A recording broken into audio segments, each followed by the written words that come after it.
My name is John Passfield, and the title of this reading will be The Mammoth Cheese, Video 13, Other McIntyre Poems. This is my novel, James McIntyre, The Mammoth Cheese, a novel by John Passfield. Historical photo on the front of the mammoth cheese in its container. With a contribution of 800 cows, the tiny village of Ingersoll, Ontario has not only produced the world's largest block of cheese, it has also nurtured the epic poet who can rapturously sing its praises. Now, if only Queen Victoria can be persuaded to take a hearty bite and add her majestic voice to the poet's ecstatic hymns of praise, the mammoth cheese will become the edible jewel in the crown of the globe-girdling British Empire.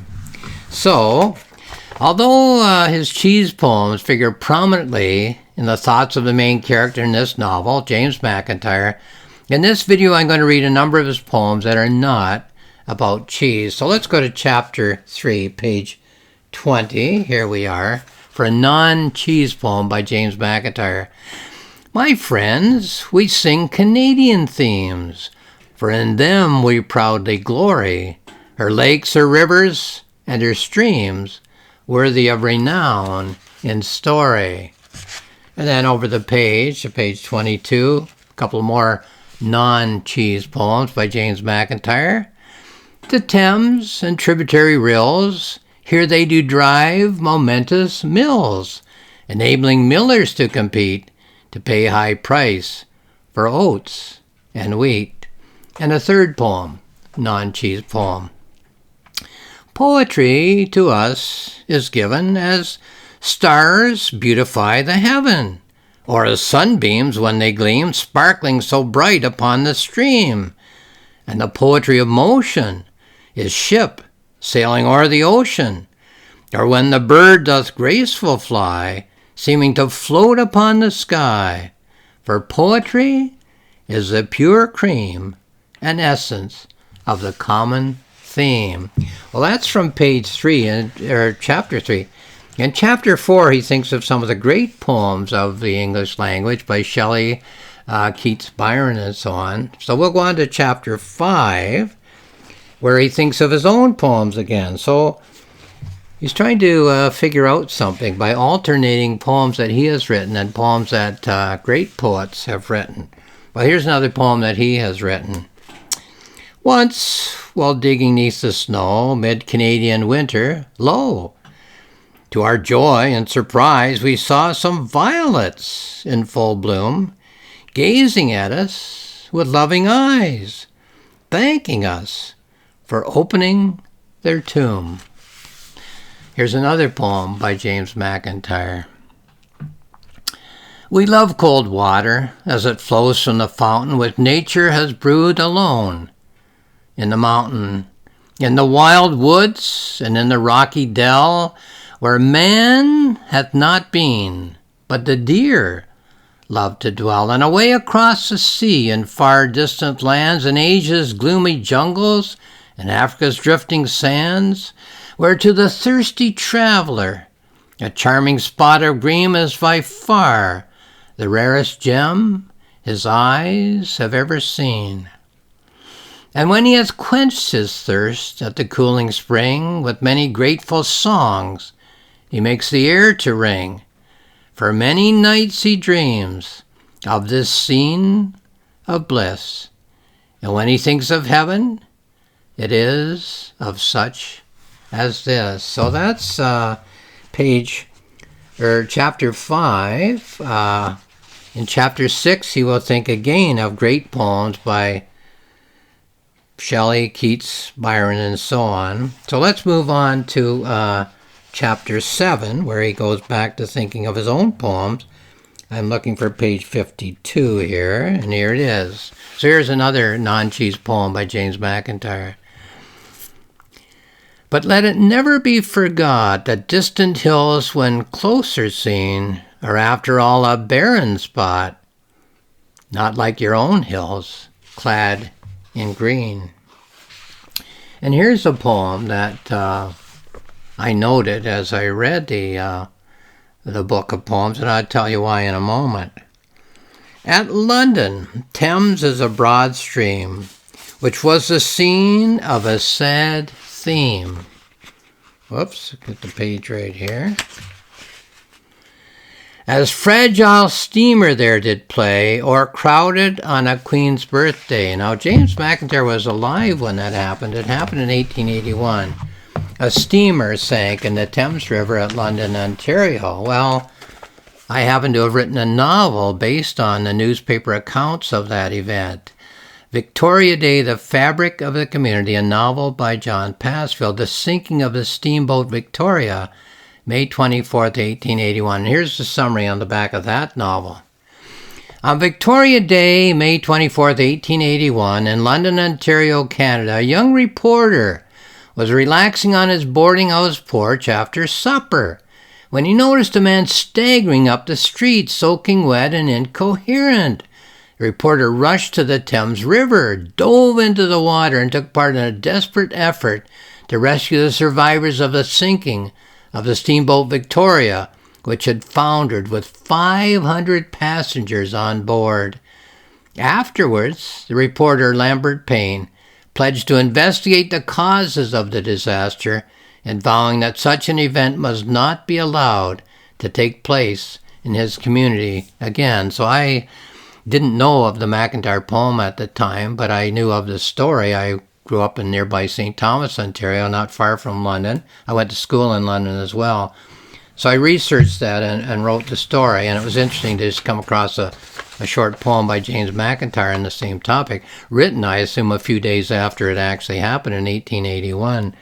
Let's go on then to other non-cheese poems. And here's one.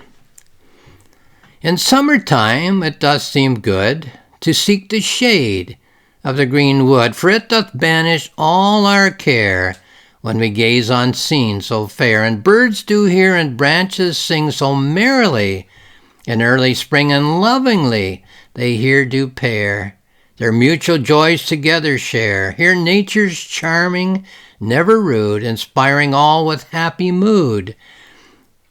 Tables had choice fruit of season, and we too had feast of reason. With joy at night each one did gaze at the mighty bonfire's blaze.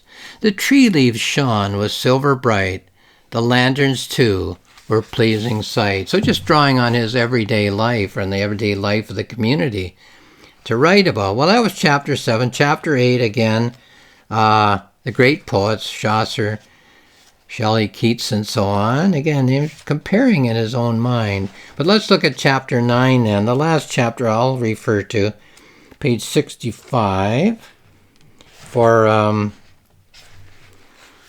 another McIntyre poem.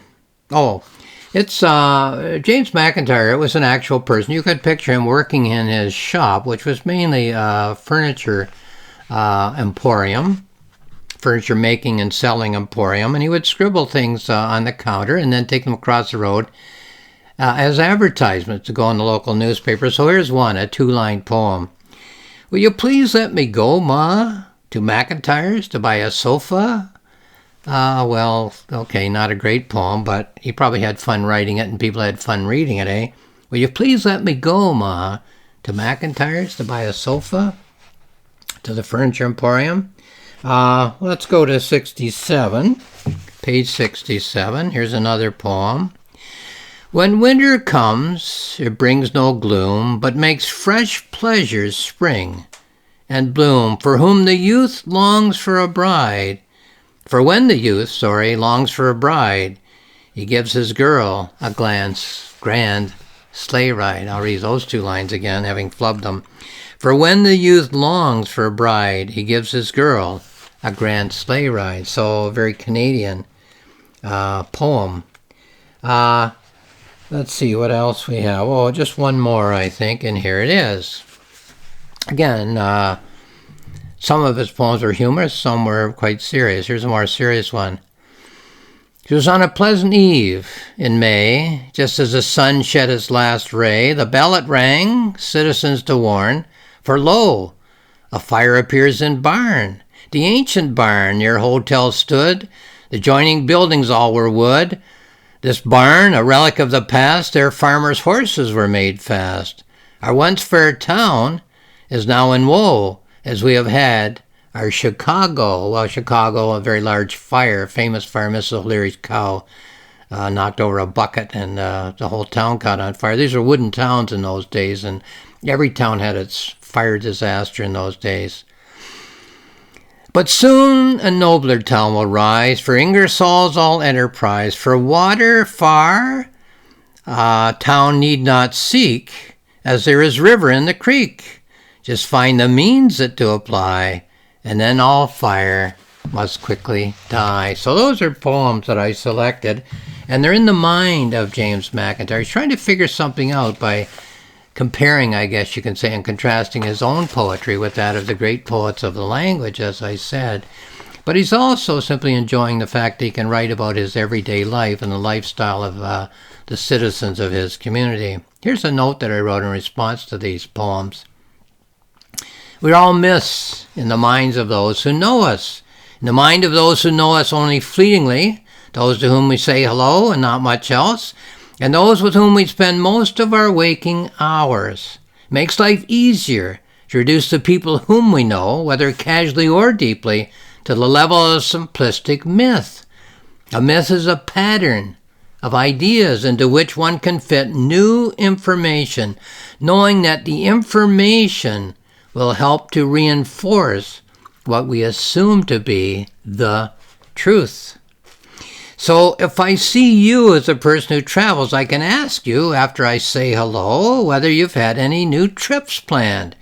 And you can give me more information to fit into the myth of you as a constant traveler.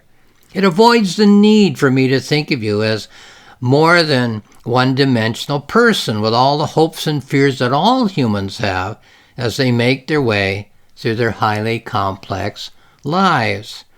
I had a simple mythical construct of the historical person James McIntyre. In my mind, he was the man who wrote the terrible, hilarious, ridiculous, corny cheese poems.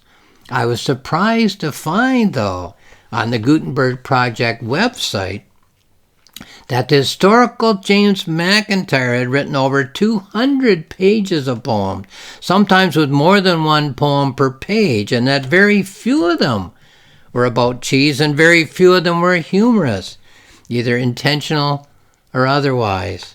So it seemed only logical to include more than just the cheese poems in what I intended to be a complex portrait of a fictional character who is deeply engaged in the complexities that we all find in our paths as we make our way through our lives.